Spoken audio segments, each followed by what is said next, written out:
Hey everyone, thanks for tuning in. Special welcome to subscribers as well as you new viewers who should become subscribers. Today we're doing a remix. We're going to take a grilled cheese and we're going to make a sloppy joe and we're going to mash them together to get a grilled cheese sloppy joe. Starting right off, I've got my heat at about a 3. It's a medium low, and we might go up to a 4. This is 1 pound of ground beef, straight in, hot pan. I'm going to brown this up. With it, I'm going to brown up, this is 1/4 cup of chopped yellow onion,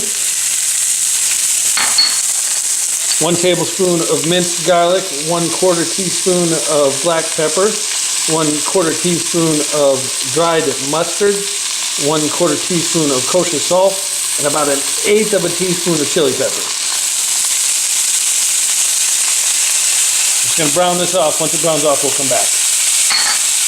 As you can see, the meat and garlic and spices and onions has all browned up. I've gone ahead and taken the liberty of draining out the excess fat. And now it's time to turn it into sloppy joe. So we got 1/2 cup of just regular ketchup.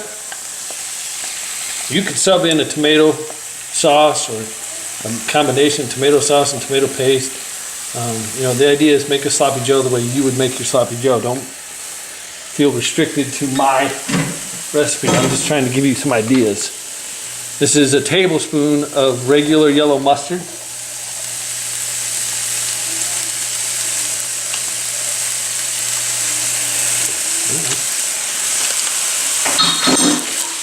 This is 1/4 cup of dark brown sugar. And then last but not least, 1 tablespoon of Worcestershire sauce. And I'm just going to mix this up. Turn that down just a little bit. So right now I'm sitting at about a 3. Before I was just under a 4. So we're staying on lower heat. And you can see it's starting to look more like a sloppy joe now. One more thing to the party. This is Frank's Red Hot sauce. And that's maybe a teaspoon of hot sauce. If you like your sloppy joes a little spicier, go ahead and hit it more. I'm trying to make sure that I don't spice out my children. So just enough to let you know that it's there. And I think I mentioned the 1/8 of a teaspoon of chili powder. So this is going to simmer for about 5 minutes, and then we'll be ready to start assembling our sandwiches. Now, the sloppy joes has got a nice simmer on it. I've got some yummy Texas toast, and I've got a pan over here that's very lightly greased just because it's a cast iron. A little pat of butter, and we'll get that on. I'm using a Mexican 4-cheese blend, but you can use whatever you want. And I'm just spreading this around. Make sure that I get the bread covered. It's okay if a little goes on there. Now we've got a nice little layer of cheese there. I'm going to get some sloppy joe up on here.